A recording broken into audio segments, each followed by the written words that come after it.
And here we go. Welcome into a live Locked On Lions squad show, a Tuesday edition. How about that? We got a Thanksgiving game to get ready for. My name is Jake Riepma, formerly with 97.1 The Ticket, now with the #1 sports podcast platform in the world, the Locked On Podcast Network. I will tone it down a little bit as I pass the rock over to Natalie Kerwin. Woo! Natalie Kerwin here with FanDuel Sports Network. Lot to be grateful for this week. It's Thanksgiving week, and I'll just keep mine short. I'm just thankful to be here with my guys on this podcast and happy to be a part of it. And hopeful, I love the fist bump here. And I'm grateful to have this Lions team and hopeful for a dub this week against the Green Bay Packers. Bradford Banta here, 22-year NFL veteran, and I don't know how many cups of coffee Jake Riepma's had, but I do know that this Thanksgiving game started in 1934, and it's only taken a 6-year window break because of the war, World War II, but the Lions have been on every year and can't wait for this Thursday versus the Packers. One pride. It's the Lions Squad. Everything Detroit Lions every week. Breaking down all the big hits and game-changing plays from the Motor City. The way only the Locked On Podcast Network can. From the roar of the Lions to the next great chapter, the Lions Squad Show starts now. It sure does. Welcome one, welcome all. Fired up to be with you on a Tuesday edition of the live Locked On Lions squad show. Jake Riepma, Natalie Kerwin, and Bradford Banta. What a show we've got lined up for you today. If you're like me, you're itching and ready to go, and you love the early schedule with the Thanksgiving game on Thursday. The Lions revenge game at home against the Green Bay Packers. And hey, I'm looking forward to Nat's notes and Bradford's coach's corner like we always got. But guys, Nat, you said it in the intro. Bradford, you said it in the intro. We're going to get into some of our favorite Thanksgiving Lions memories, but this is always, always, always a special week to be a Lions fan and not to be greedy or selfish or anything of that nature. But I just so appreciate that the Lions every single Thanksgiving get the opportunity to be at the center of the NFL. Bradford Banta, I'm sure I cannot wait for your Thanksgiving memories, but doesn't it just feel good being in Thanksgiving week? You know what, Jake, it really does. It brings back a lot of memories. And even, whenever I was living in other places and then playing in the NFL and then associated being with the Detroit Lions, to be a part of this game and the tradition that has been handed down from era to era to era, and families attending this game and then sitting around the TV watching the game, it's truly something special. And it took the foresight of George Richards, the owner of the Detroit Lions in 1934, to come up with this game on Thanksgiving. And the reason he did it was because he owned a bunch of NBC radio stations and he wanted the national publicity.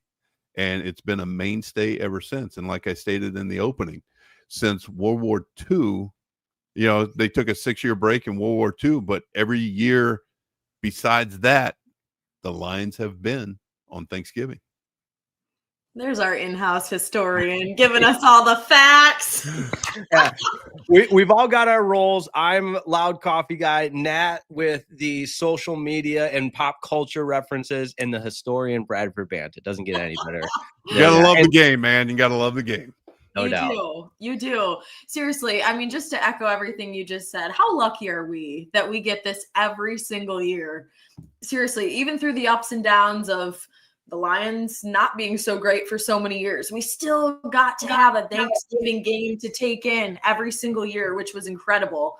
And it's a huge tradition in my household too, as I'm sure it always was for you guys growing up, and for you, Bradford, even not, being a part of the Lions when you were on other teams, like still taking a part and watching, with your family. And, that's what other teams in the league do now too, with their families on Thursday, even if they're not playing in it. every other player in the league is still watching that game on Thursday, right? So it's like the Lions get to be in the national spotlight, which is awesome. And so everything that comes with it, from the hype leading up to the game, the tradition of eating the turkey leg, the halftime performance, who's singing the national anthem, everything about it. It just, there's a different feel to it, of course, than any other game. And so it's great that it's always, Lions and Cowboys. You just know what you're getting that day. And it's just special. I look forward to it. And it's always my favorite part of Thanksgiving every year. Of course, I always love the food. I always look forward to eating until I can't eat no more every Thanksgiving. But Lions football is the number one part of the day. So I'm excited. That's perfectly said by Natalie Kerwin, until I cannot eat no more. I love it. But before we go any further, just a reminder, today's show is brought to you by FanDuel. Right now, new customers can bet just $5. And if your bet wins, you'll get $300 in bonus bets to use across the app. And don't forget to like today's video. And if you're out there watching live, go ahead and say hello, like Axel X5 with the peace emoji. Gotta love that. Or the, saying what's up like that. And don't forget that today's show is also available on the audio version wherever you get your podcasts. And of course, that's a guarantee that today's show will be available, and the audio version can be consumed however you like to listen to your podcast. But guys, this is a revenge game. All the talk about Thanksgiving, which I enjoyed, we're going to have more of, and all the talk about last week, when it's a short week like this, is condensed, and all of a sudden we are, closing in on arguably the most important game of the season to this point, with a ton on the line, a ton of divisional implications. And let's not forget about what happened in week 1 at Lambeau Field and how poor of a performance that was for the Detroit Lions. So Bradford Banta, I kick it to you first for the perspective on A, preparing in a short week, what that turnaround is like, and B, not letting what we always, can blab about being a revenge game, but focusing on that process for the Detroit Lions. Really, this week is all about yourself and talking about the team and making sure your body is ready to go on Thursday. And it's not how fresh you are. It's how not sore you are going into the Thursday game. And they will, the prep started Sunday night. There's a reason that the Lions played 1:00 on Sunday, just to have those extra couple of hours for recovery. And it helps. And if you go back and look at the way they schedule the games, whoever's playing that game, the Lions will always play a home game the week before Thanksgiving. These will be back-to-back home games. They will probably always play at 1:00 just for that rest time, given that they're going to have a 1:00 start time on Thursday. And then as soon as the game is done, you put that, as a coaching staff, you kind of blanket. You pull out the good, you pull out the bad, you show the good, bad, and ugly. You have the team meeting on Monday, but the coaches are there. They may be pulling an all-nighter, they may not, because you're also prepping the week before a little bit. That probably starts on, I'd say, Friday afternoon. Normally, coaches go home that Friday afternoon before a Sunday game. I'm sure a majority of the coaches probably stayed in, at least like the quality control, possibly some of the position coaches stayed in and started breaking down the Green Bay Packers to get a jump start into Sunday night, and then following and start developing a game plan that they can put together and then show the guys a preliminary game plan on Monday, finalize it Monday night, and then, they're going to concentrate on red zone. They're going to concentrate on third down, and this is offense and defense. They're going to concentrate on those two on Tuesday, Wednesday. I mean, it's going to be a walkthrough. It's more of a mental week all week long. And it's all about the guys taking themselves and getting themselves ready to go for Thursday. And these are the guys that are, that get bruised and battered during the game. So that's kind of the week. It's not necessary. It's not days wise, it's a shorter week, but the amount of stress that you put on your body is not there, because your body has to recover and it has to repair itself through rest and relaxation. And what I mean by rest is, just sitting in meetings and listening to your coach, asking questions. It's more mental than it is physical. And hopefully mentally through these meetings too, they were able to just relax a little bit as well and figure out, all the things that they needed to, adjust after Sunday's game, right? Because there was a lot to digest. That was a game I would say that the cardiac cats came back out, right? Like we all came on the post-game show going, okay, that was a lot. That was a lot, tugging on our heartstrings a little bit towards the end there, right? The Lions were lucky to come out with a win on Sunday. And so with the shortened week, with, an opportunity and a huge, divisional game at stake here, you're talking about playoff implications. You're talking about, a division rivalry. A lot of things on the line coming up. There's just a lot to think about. And so, I guess it's a good thing that, there, like you said, Bradford, there won't be a lot of, practice time, guys putting their bodies on the line. Cause when I go over Nat's notes and talk about some of the guys that are dealing with, a little bit of injury and some, much needed recovery time after Sunday, you'll see what I'm talking about.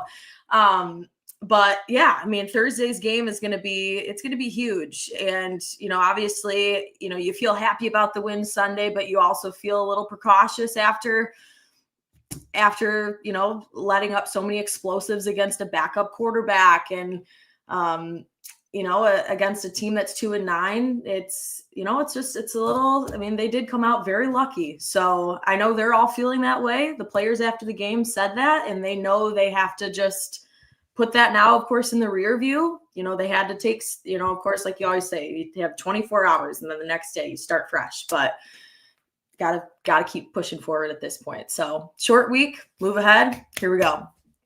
And if it's any consolation, I know this is very far in the rearview mirror, but the Giants did fire the defensive coordinator, Shane Bowen, after the conclusion of that game. So not that I know I joked. We had our good friend Marshall Green on the show last Thursday talking about what he wants to see from the Giants. And I believe that was part of it. So I think he's happier after that move. But no, to your point, Nat, exactly. There's enough. And again, I hate to be a broken record with the quick turnaround, but that game Sunday still resonates for the right reasons, for the wrong reasons. I'm still picturing Jahmyr Gibbs on the first play of overtime, outrunning everybody, leaving everyone in the dust and helping seal that win. And from a game planning standpoint, Bradford, I know we'll get more into this in Coach's Corner, but when it is as quick of a turnaround, is there an element of, hey, this worked really well on Sunday. We don't have a lot of practice time, like you said, Nat, to kind of, implement and revise things where, hey, we know this has worked. Let's stick with it. Look, duo has worked all year long against every team that they've been. So, Jake, they're not changing that play. and that's what essentially that play was. And our O-line was able to make it up to the second level. The tight ends and wide receivers were able to get into the secondary and throw some amazing blocks. I think it was it Amon-Ra or was it Jamison down the field shielding off the DBs, giving chase to Gibbs as he was running towards the end zone. It was an overall team effort, on that run, but it was an overall team win this past Sunday versus the Giants. And granted, there were, the plays happened. Talking about the two trick plays that worked against the Detroit Lions. You just have to keep stressing fundamentals, fundamentals, fundamentals. And along with those fundamentals is eyes, eyes, eyes. Where are your eyes? And our eyes got tricked on those two plays, and it came back to bite us in the derriere. So it really, yeah. I mean, okay, I hate doing this, but I'm going to do it. You take those two plays out, we win it running away. But the defense has to get off the field. If they want to win the time of possession, the defense has to get off the field. And they did not do a good job of that. They let up too many third down conversions or second down conversions, or, whether it was a penalty or Winston getting out of the pocket and scrambling for 10 yards. They didn't get off the field when they needed to. And that is what they have to fix going into this game, because if you do that versus this Packers team, it's going to come back and bite you, and it's not going to be a pretty picture that's going to be painted on Thursday if that happens. Well, we'll know who's going to be out there on both sides of the ball based on some of the reports that Nat's Notes will feature. I'm sure what's coming up in Nat's Notes. Yeah, we will hit on that. Injury reports, what we got as far as who was practicing in yesterday on Monday. And we will also hit on, let's see. Well, we already talked about Shane Bowen being let go. The Lions leading to the firing of the defensive coordinator. So that was a big deal. Lions contributing to that one. So we'll hit on all that on the other side after the break. Nat's Notes is next. Hey, today's episode of the Locked On Lions Squad Show is brought to you by our good friends over at FanDuel. It's America's #1 sports book for a reason, my friends. Listen up and listen good. The NBA is back, and there's no better place to get in on the action than FanDuel, the official sports betting partner of the NBA. Even if you miss the start of the game or want to ride the hot hand, FanDuel has live bets on everything from who will score next to fourth quarter comebacks. And here's a free one for you. Just take the Pistons money line in the last 13, 14, 15. I don't know however many games they've won in a row. I've lost count at this point, but your bets would continue to hit. Plus, you can even combine your live bets into a same game parlay for a shot at a bigger payout. It keeps every game exciting, especially when your team's making that late push. Right now, FanDuel is giving new customers $300 in bonus bets when your first $5 bet wins. So head over to FanDuel.com, sign up, and play your game with FanDuel, the official sports betting partner of the NBA.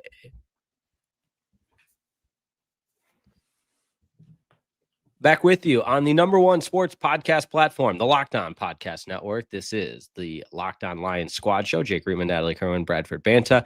And it is time for Nat's Notes. And I know this is probably not on the docket for Nat's Notes, but we got to show some love to the Pistons, Nat. I mean, that is your team, and I got to believe you're part of the winning streak here and the good mojo going on at LCA. I know. Yes, it is a Lions podcast here, but I do want to give them some love for a minute, you guys. They just tied the franchise record for the longest winning streak, 13 consecutive wins. Yes. And they have a chance to beat the record tomorrow night in Boston. If they hit 14 straight wins, that is a brand new record. And so that means they would pass both the 1989-90 Bad Boys and 2003-04 going to work Pistons. And what happened both of those years? They won championships. So if the Pistons can do it this year, we got Riepma. We got Riepma pulling up the bobblehead. What you got? I know. I saw you was. Oh, you got the Blaha bobblehead. My George Blaha bobblehead. We need a Natalie Kerwin bobblehead. Who do I talk to about that? Not so fast, but I appreciate it. I don't know. We gotta maybe talk to the marketing team. We'll figure it out. Oh yeah, there's a lot of them back there. I'll make a couple calls for you, Nat. So I appreciate it. I appreciate it. No, they're exciting, man. It's been fun. It's quite the ride right now. Pistons have. I mean, it's one of the best stories in sports. I swear, 2 years ago, they won 14 games, 28-game losing streak, and now they've turned it around, and they're the top team in the Eastern Conference. That is incredible. crazy. That's So- crazy. So we are having a lot of fun, and hopefully the Lions can get a dub this week to, ride along with the fun, so we can be on top of it with all our Detroit teams right now. There we go. So, not that I want to get to some negative news with the injury report, but we have to do it. This is part of Nat's notes. So we'll start with it. Here we go. So we didn't get to break it down entirely on Sunday's game, obviously, because we're, breaking down the game itself. But we hit on it before.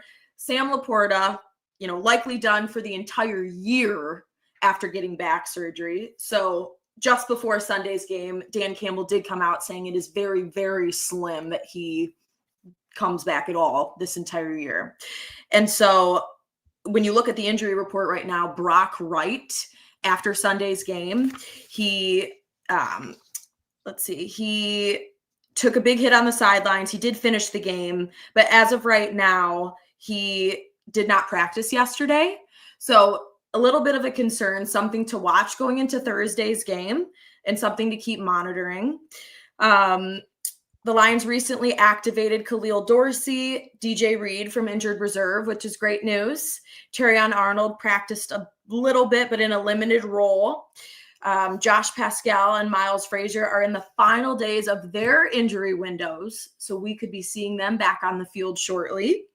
Khalif Raymond, he was injured Sunday and left the game, spotted in the locker room walking with a limp, and exited the game with a boot, or exited that evening with a boot. So some concern he might not be able to recover in the short week in time for Thursday's game.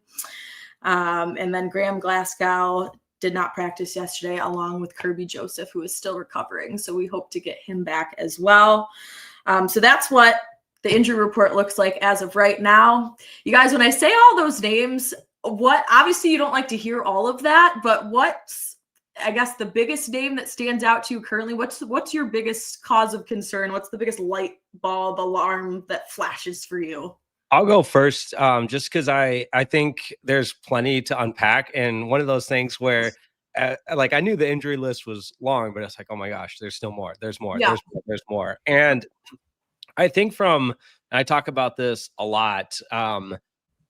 Part of the reason Sam Laporta's injury is so impactful is because of the effect he has on the rest of that offense. And you can make that case about a lot of different guys, but just from a body language standpoint, from a security blanket standpoint, not having Sam Laporta on the field is so devastating. It's a big word, and it's not to the point where you can't overcome it, but you've really seen it reflected in Jared Goff's play over the last couple of games without Laporta there. And I think as more and more time evolves with the reality that Laporta is in all likelihood gone for the season, it's incumbent upon Dan Campbell and John Morton to be able to formulate what this Lions offense looks like without Sam Laporta. And this will be the third game to where I'm really anticipating that from a schematic standpoint, there being more of an answer to not having Sam Laporta in this offense. You would like to have seen that done sooner. Yeah. And Jake, and that, to answer your question, I have to go along with Jake as well. With Sam Laporta being out, you're seeing a lot more 11 personnel, which is Jake. One running back. That's the easy one. One running back, one tight end. As opposed to 12 personnel, Jake, which is one running back, two tight ends. Exactly. We educate our viewers here. But that's where Goff seemed to thrive greatly out of that 12 personnel, having Brock Wright and Sam Laporta. I guess Jake's just giving us a break right now. So, okay. I got you. Just grab my water. Gotta stay hydrated. Okay. Got so much coffee. So, but anyway, no, we know that. But anyway, I just having Goff feel comfortable with the 12 personnel and knowing what he has to work with as opposed to the 11 personnel. And this is where you think it would be a great situation for somebody like Tesla to come in and thrive in that route running, in that route running place of Laporta, because it's big guy. He matches everything speed and all this kind of stuff, but just the knowledge of that inside game that Laporta runs and that connection that he has with Goff, you would like to see that connection built up with Jared Goff and Isaac Tesla. And then have Wright do the same thing that he was doing whenever Laporta was in the game, but just have Tesla out of 11 personnel. Maybe he'll be split out or possibly coming out of the backfield. You got to think outside the box is how can we get the same production out of the offense with different personnel? And this has to be going through their heads just constantly on a 24-hour basis and trying to find an answer to get this offense rolling on a consistent basis. And with Laporta being out, the question you have to ask yourself, and it's something that I've asked myself, does that affect Amon-Ra? Does he feel more pressure to make the catches that he, did in some of the big moments over the last couple of games, that he has not come up with the big catches that we were so used to seeing him complete? So there's a lot of things, but having Laporta not be a cog in the wheel and being on the sidelines, it really hurts this offense until they find an answer to supplement the missing of Laporta. Yeah. And one more thing, not to hijack your segment, because there's a lot, and so there's a lot of injuries to discuss and bumps and bruises. It's that point of the season. On the defensive side, you can almost equate, not the exact same, because obviously we're talking about an apples to oranges comparison here, but just from a presence standpoint, that Kirby Joseph checks a lot of those boxes as a field general, as a guy that is a veteran, as somebody that the production is there every time he's on the field, and not having him there, you've seen that void from a defensive standpoint. And we haven't mentioned it yet, so I will. That Monday night game against the Tampa Bay Buccaneers, the Legion of Whom, they stepped up immensely. They were tremendous, but the consistency now is what Kelvin Shepherd and the rest of that defense has to strive for. And Bradford, I love the point that you made about the trick plays, where you throw those out the window. It's a totally different game, but to play the flip side of that coin, an experienced defense that is thriving and playing, 11 on always rallying to the ball and everything else that good defenses do, are less susceptible to trick plays like that. And having, not that that's a recipe to beat this Lions defense and how sustainable that is, those are one-off plays, but at the same time, getting some of those veterans back defensively in the back seven in the secondary, and what Kirby Joseph brings to this team, that's been a massive loss. Yeah, it has been. And, everybody had fun with it, the Legion of Whom, but that was the first time that teams had seen that combination of the secondary. Now they're on tape. Now other teams can figure out how to attack, who to attack, what to run against them. And that's what they're doing right now. And it showed up the last couple of weeks. And yes, you miss Kirby Joseph. You're talking about a productive player that is the field general of the secondary. And he keeps everything calm, cool, and collected out there, because he has your back, roaming the secondary and picking passes off whenever the opportunity presents itself. And he is that kind of guy makes impacts like that, right? And he can, create, meaningful plays like that can change the course of a game and our momentum swinging plays. You miss somebody like that isn't just a leader, but he does lead by example and is that guy in that group. So hope to get him back soon and have a different positive update come next week instead of just coming on here every week and saying same old thing, did not practice. So we will see on good old Kirby. As for the Packers side of the injury report, the Lions' favorite player to deal with, Quay Walker, he did not practice on Monday. Josh Jacobs, Matthew Golden, and Lucas Van Ness, they were all limited on Monday as well. Josh Jacobs was out against the Vikings with a bone bruise. The decision was framed as a precaution with the short turnaround before this Lions game. So there is a strong chance that he will play on Thursday, but still not 100%. So obviously, if he doesn't play, I mean, he is, right? He's their number one running back, obviously a game changer for them. But if he somehow doesn't play, that obviously changes a lot for this Lions team, and what Calvin Shepard can do against this Packers team. If Josh Jacobs isn't available to go, I guess, how does this change what the Lions can do? You turn Hutch loose. Yeah. You other three worry about the run. I got the pass. I mean, I don't know. That's my thought.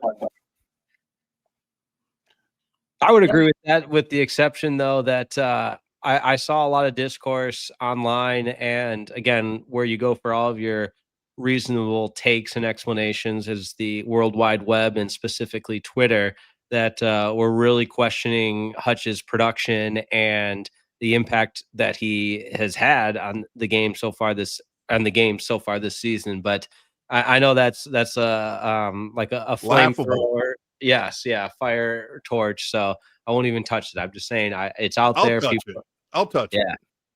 The hell with all of them, because they're not watching the game. All they do is look at the stat sheet post game. So the only thing that I can tell you from a coach's perspective and a player's perspective, anytime that they are spending two or more players to block in individual players, that's freeing up other players to either rush the versus the pass, or make tackles on the runs, because that's what other teams are doing, and that's how they're slowing down Aiden for these game plans. Do you blame them? No. Aiden plays. He's got to play 90% of the plays easily. He is out there all the time going 100%. Just put the film on and watch him. But you have all of these people that hide behind handles on X and on the internet and troll that. Okay, what have you done? You've been sitting in your basement for God knows how many hours. So watch the game, watch the film. You tell me if he is not effective.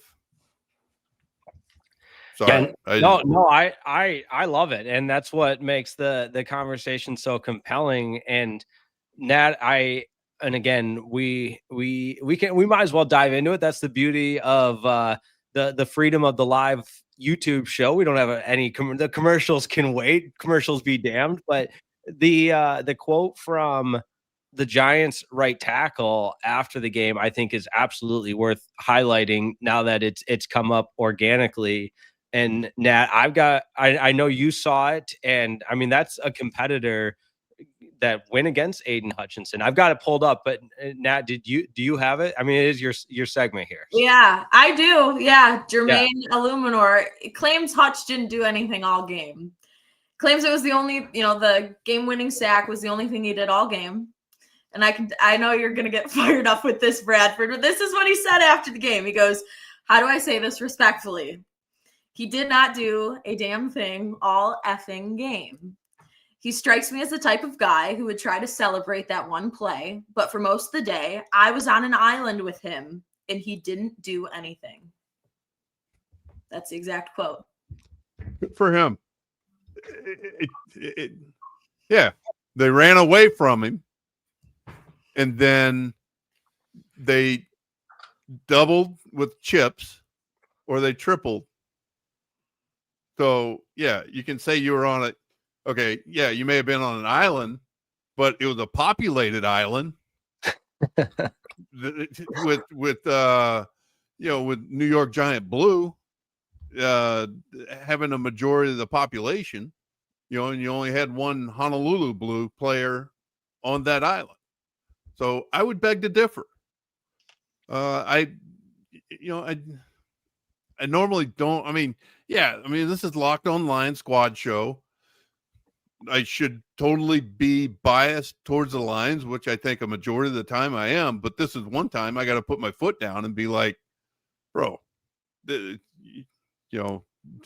know you're in New York, and I don't know if it's legal in New York, but you may have had some in the hotel since it's legal in Michigan. But what are you smoking? That's what we need to clip for our promo of the Locked On Lions Squad Show. Is Coach Bradford Banta hitting them with a "What are you smoking?" I love it. Honestly, right?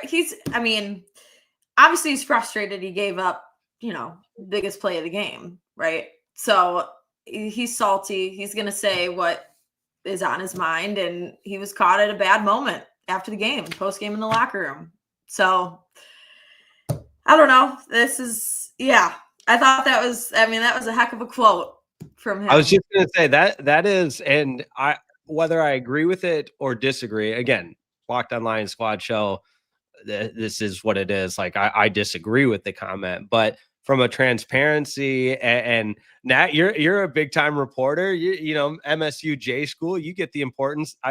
Whoever asked him that question got what they're looking for. They got the take of what he thought, and that's so much better than coach speak or we tried hard, gave our best. Like that's awesome. I love that stuff. Well, yes, exactly, right? Because typically after win or loss, you're usually getting the cliches, right? Yeah, we went out, we fought hard, it was a good team win, or like, gotta be better next time, we're gonna look at the film this week. You know what I mean? That's what we always, you're laughing. Well, here, I got a question for you then, Nat, my J school like prodigy and all this kind of stuff. Have you ever thought about asking different questions to get authentic answers? All the time. Okay. I'm asking. I'm sorry, Nat. I'm going to bat for my girl Nat here because I know you do, and I do as well. And the PR staffs, not to name specific ones, but they play at Comerica Park, and I remember I asked AJ Hinge a question one time, and you would have thought I was from Mars. I just said, it's a 10-game losing streak. Any chance there could be some changes coming to the lineup? And what a terrible question. And my guy Rieger, who we've had on this show time and time again, asked Prince Fielder what it means to lose this game. He said, I got kids, man. I got kids. So I think those types of things come up from time to time. And there are a lot of stupid questions that are asked, but it's almost like, and again, this is great discussion. I love it, but it's like when coaches get asked the tough questions, they get bothered, and then when they get asked the brain dead ones, it's like, oh, why did you ask such a stupid question? Like, there's no perfect question out there. No, I think coaches get bothered either way because they're either getting the same question asked in different ways all the time, or they get posed a tough question and they're like, what, why are you coming at me like that? Right. And it's like, well, what do you want? Like, we're doing our job, you're doing yours, and we have to remain unbiased. You know what I mean? So I don't know. It's hard. I get it. No, I wanted to pose the question of how to ask questions. Yeah, I know. In my family, my dad was a coach, my brother's a coach, and they always pin me as, hey, you stupid radio guy, why do you guys ask such stupid questions? And I'm like, hey, you coaches, why do you guys get bothered by everything? I know. Well, it's like, I think I am the voice of the people. That's why I ask those questions. I think some, at least maybe not just coaches, but I guess more athletes. Some of them just don't like being interviewed either. So they just Yeah. try and get in and get out Yeah. and just give you the most cliche answer too, right? So it's like, I'll try and ask different things in a different way, or try and give more of my personality, because that's how I try and go about it. And they'll still just give me sometimes just the most basic answer. I'm like, come on, I'm really trying to work with you here. So sometimes you just can't help it. But yeah, anyway. and the rapport you build up, like Nat, you covering the same team, you can build those relationships better than being an independent outlet that just swoops in. And even if you are the flagship of the team, that team might hate you. Let's say, you're 97 won the ticket or something, and they just feel like for whatever reason they don't love you, and vice versa. And then all of a sudden you get labeled as somebody that's trying to stir things up and so on. So every dynamic's different. It's fun conversation. Nat's notes. Did we know we were going to go in this direction? No, but that's the beauty of it. We just right. pivot, we go all which ways. We find our way, guys. We find our way. That's right. All the live viewers are loving it. They're like, wow, this is one. This is not what we listen for. This is not the content that we want. This is not why we subscribe. Maybe it is. Maybe it is. Maybe we got a few new subscribers from this. That's right. We got the YouTube scoreboard. It's all about the YouTube scoreboard. Yeah, but let's see. I mean, that was basically to wrap Nat's notes. I wanted to end with the Hutch quote. And so I feel like that really set the tone here. And now Bradford can really hammer the X's and O's on how the Lions are going to put a beat down on the Packers on Thursday. How are they going to do it, Bradford? Give us the spiel. I tell you what, next segment, we're going to get into the schemes, the matchups, and where this game is really going to be won. Can't wait.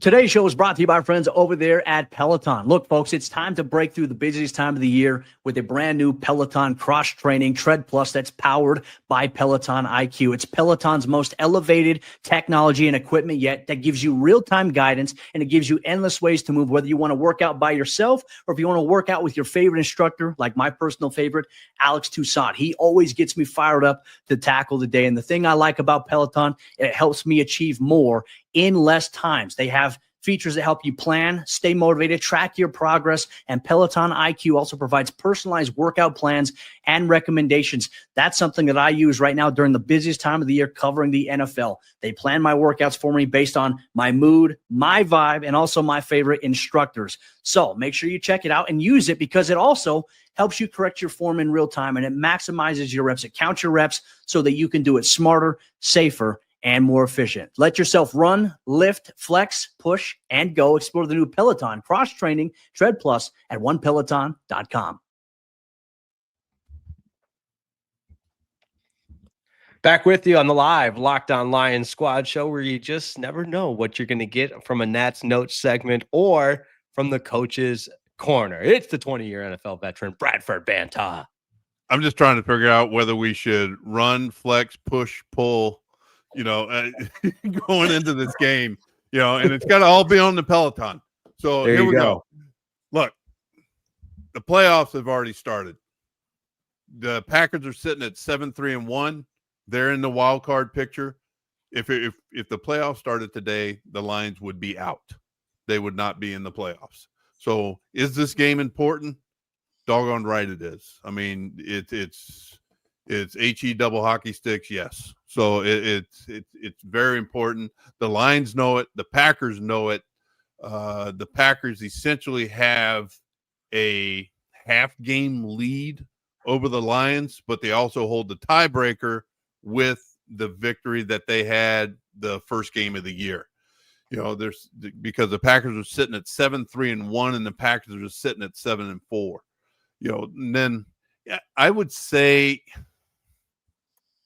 the quarterbacks are kind of comparable, just stat wise, yardage wise, that Jared Goff has definitely more touchdown passes than Jordan Love. I mean, 23-15, but how are they going to get stuff going? How are the Lions going to get it going here?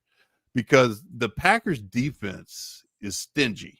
I think it's, oh gosh, they're allowing only 18.2 points per game compared to the Lions. Was it 29.2 yards? 29.2 points per game. That's what I wanted to say.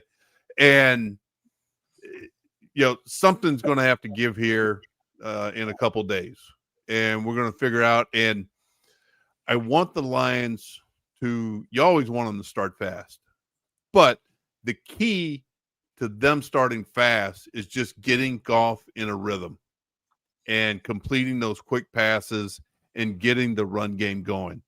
They're going to, how are you going to game plan?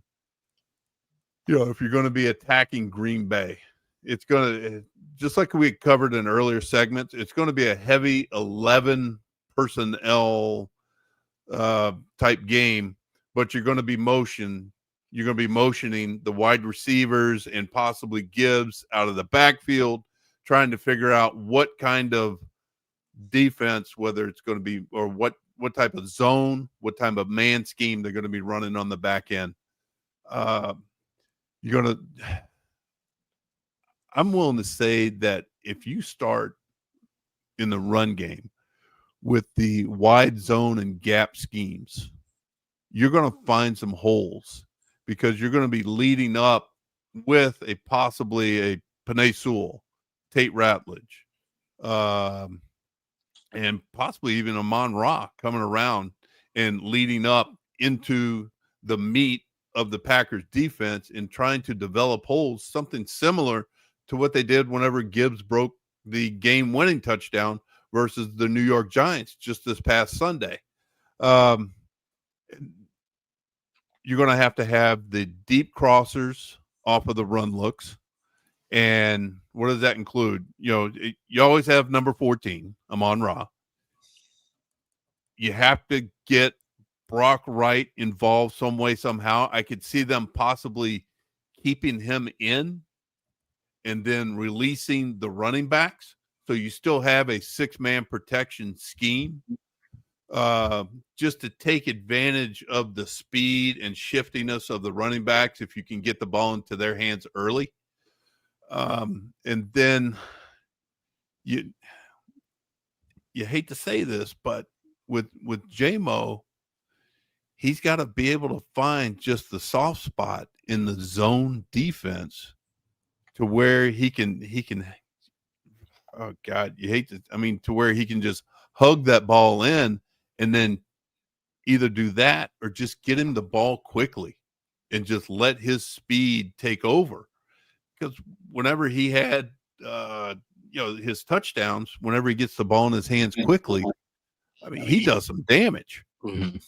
But you got to get the ball in his hands. That's the problem. Yeah, I thought, for sure, an interesting discussion I was having with some of the hosts of the Cowboys pre and post game show, looking ahead to that matchup. And just obviously we're ways away from that, but just what makes this Lions offense so good when they're at their best is that deep threat, because it opens up the deep crossings and the routes where Amon-Ra St. Brown is so much more effective.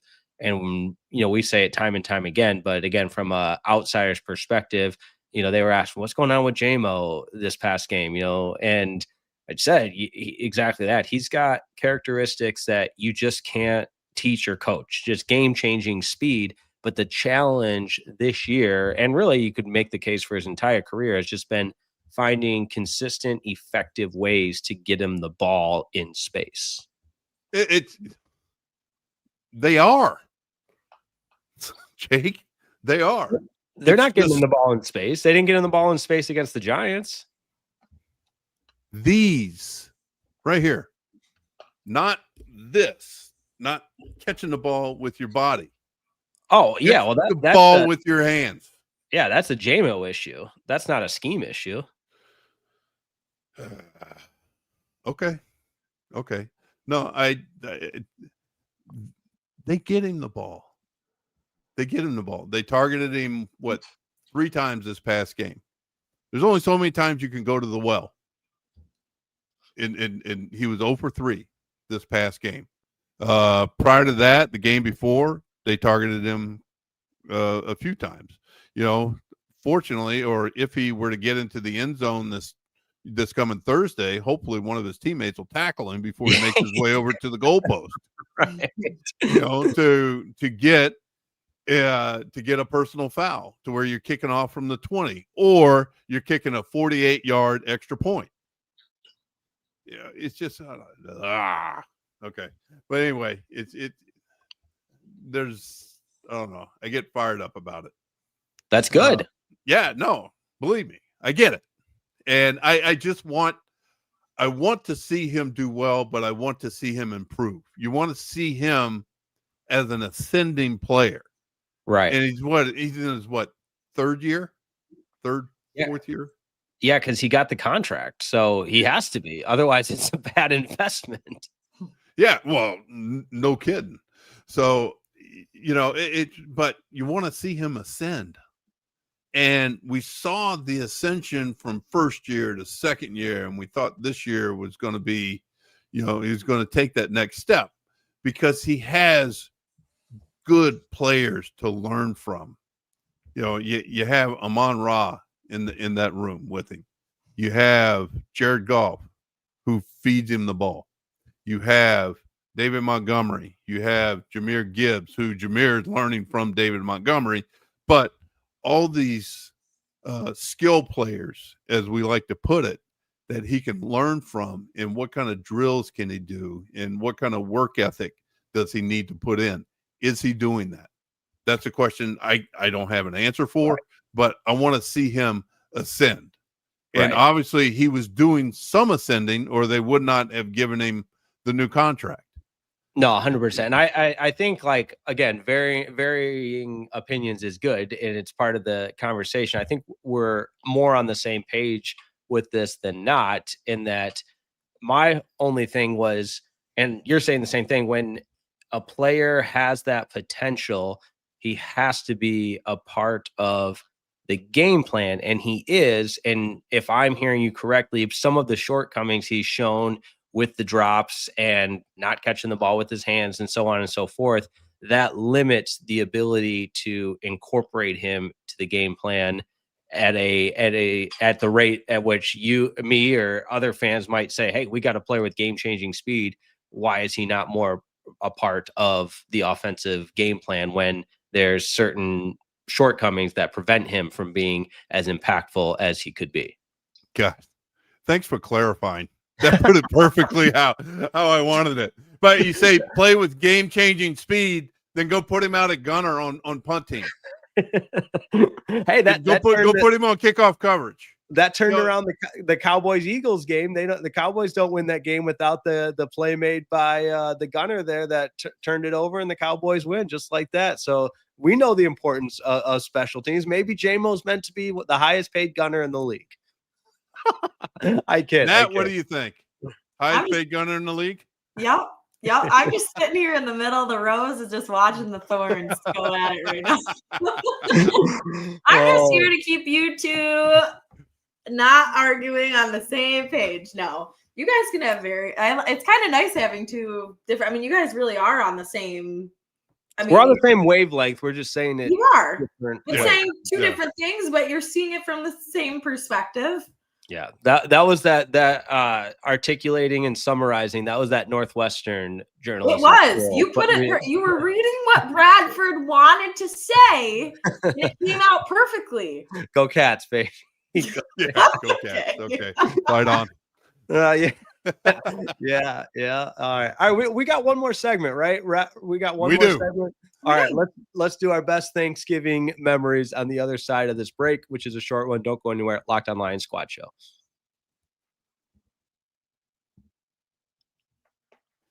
All right, I told you it was a quick break. Plenty of time left in this edition of the Locked On Lions Squad Show to dive into our favorite Lions Thanksgiving memories. This is a fun topic. There's going to be no arguing. It's going to be all great memories. Who wants to kick it off first with their favorite Lions Thanksgiving memory? And if you're still in the chat, go ahead and tell us yours in the comments as well.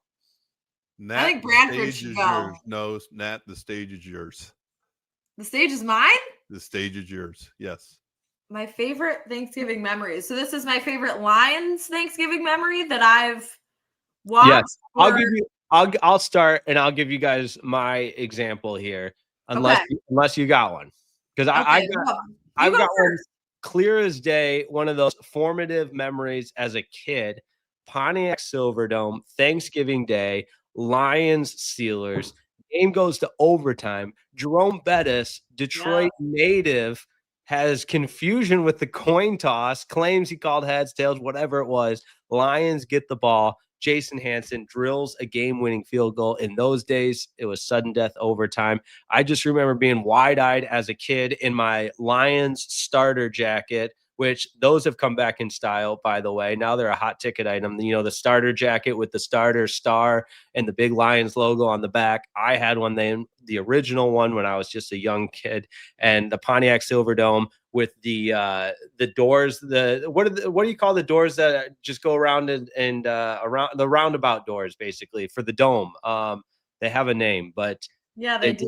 Why can't I think? For you, Jake, the wheels on the bus go round and round, round yes, and round, precisely. round and round. But do you remember at the Pontiac Silverdome when after a game, like everyone would crowd into those doors, and you'd get so claustrophobic trying to get out of the Pontiac Silverdome. And I just remember that game in particular, Thanksgiving, Lions win in overtime over the Steelers. That's a good one. I feel like that's at the top of everyone's list. So that was one of mine. I have a few that come to mind. So for me, even though I didn't get to relish in actually watching him in person, watching Barry Sanders highlights from so many of his Thanksgiving games, for me, just even watching on YouTube, incredible. He unfortunately retired the year I was born, so that's going to give my age out to everybody right now. So I never got to Holy cow. I wanted to throw that at Bradford and see what he'd say. Oh my God. No wonder I can't reference any movies freaking prior to 2000. No, he retired in 98. Well, never mind. Continue, Nat, please. So I have two, though. So that's one. Okay, I have three. That's all you could have is two. So any Barry Sanders highlight, just period, because he had so many great Thanksgiving games, specifically in '97. Do you have a driver's license? 55-20 win over the Bears. Okay, but 2013 Lions beat the Packers 40-10. They went against Matt Flynn because Aaron Rodgers had a broken collarbone. And I think I was at this game because I can't exactly remember because, again, I was pretty young at this point. You guys are going to give me so much crap, but they sacked him 7 times. So that was a pretty dominant performance. And then in 2016, Matt Prater hit the game-winning field goal for the Lions to get the win over the Vikings. What year did you say that second to last game? Yeah, 2013, Lions beat the Packers 40-10. It was against Matt Flynn and not Aaron Rodgers, but there was a lot of trash. I'm glad I could have been a part of your history recollection, Nat. Yeah. So I was on the field as a coach, but I was on the field. Yeah, so you can take it away then from there. Okay. Real quick, was that Bradford? Was that the Dre Bly 3 interception game? I remember that one. Yes. Yeah. I was at that one. Yeah. You were at that game, Jake? Oh yeah. I wanted a Dre Bly. I had a Boss Bradford. You're gonna love this one. I had a Boss Bailey number 97 jersey, and after that game, I wanted a 32 Dre Bly jersey because he got all the interceptions. Not a lot of people had a Boss Bailey jersey. Oh, Boss did. So, but yeah. Yeah. Maybe his brother Champ did. Yeah, maybe so. Yeah, good point. I would have to say one of my favorite memories as a player was 2003, I think it was, playing the Packers, and we beat them 22-14, and I was a captain for that game. And that game stood alone until 2013 because the Lions didn't win for that entire time period on Thanksgiving Day. And that's whenever all the talking heads started chanting, why are the Lions playing on Thanksgiving Day? Because they wanted to boot Detroit from the Thanksgiving Day game.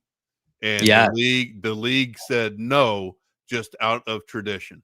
Yep. And thankfully they stood pat on that. Yeah. Real quick, was that at Ford Field? I feel like that was right around when Ford Field opened. Was that game was at Ford Field? Yeah, it was the second year at Ford Field. So okay, Ford Field opened in 2002. Yeah, correct. Yeah, Okay. so 01 last year at the Silverdome, and then 02 was the first year at Ford Field. Did you ever play at the Silverdome? Yeah, that was my first year with the Detroit Lions. It was. Oh. So let's just say God, I wish I could have seen a game there. I don't know if you do or not. I've heard the stories from my parents how nuts it always was. It had a distinct smell too. I tell you what was the worst is, there was no AC in there.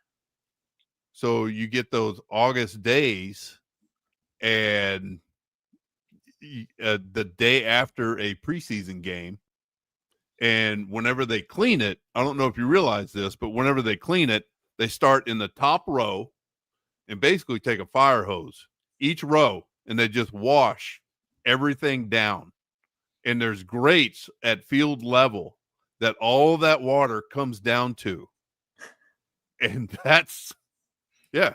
So you're sitting there out there on practice on a Monday or a walkthrough or something like that out on the field. And all this stuff has been washed down.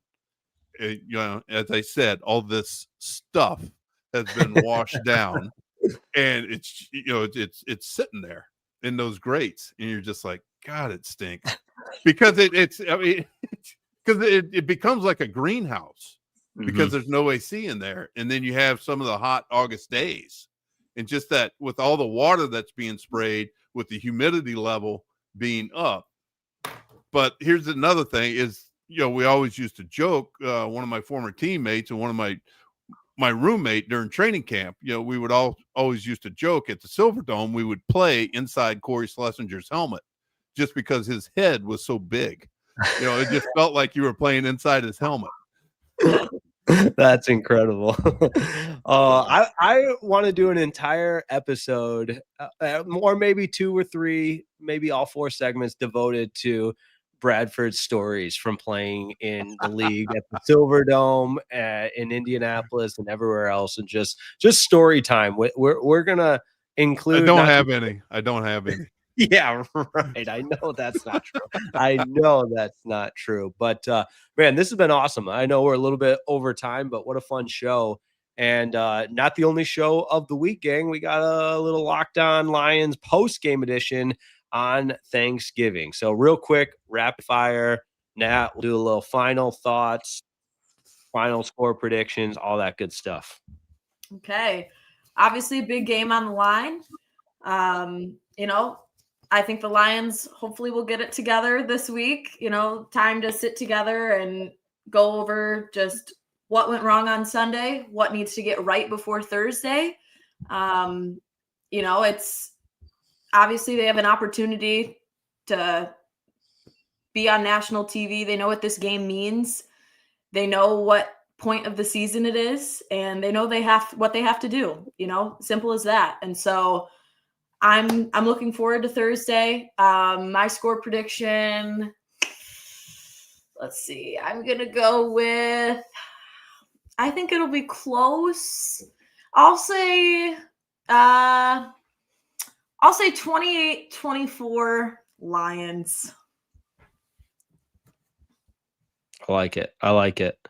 Which, by the way, Nat, you correctly predicted the Lions would have 34 points against the Giants, but almost spot on. Yeah, Giants was 17, but that was the closest of anybody. So okay, I'll take it. Bragging rights. BB, what I'm looking for in this game is you're looking for a complete game. Yes, but what you're looking for is improvement over last game.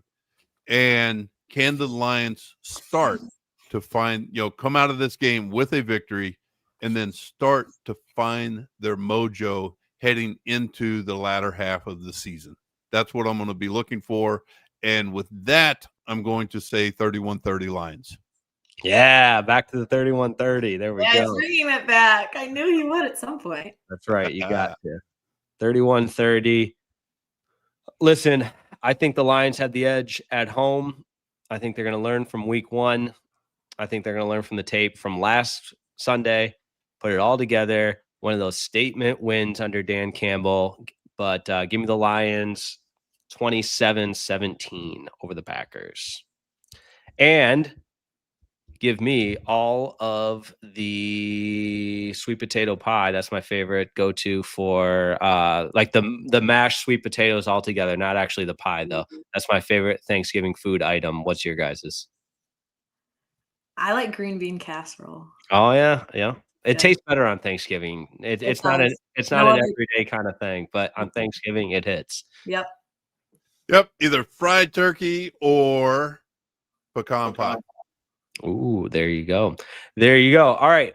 Join us for a Thanksgiving edition, post-game edition of the Locked On Lions Squad Show after the Green Bay Packers hopefully go scurrying along back to Green Bay, because we will have it for you on the #1 podcast platform, the Locked On Podcast Network. Thanks for tuning in today. Make sure you like today's show. Check out The Daily Show with Matt Derry. For Natalie Kerwin and Bradford Banta, my name is Jake Riepma. Thanks so much for tuning in. See you on Thursday after the Lions and Packers.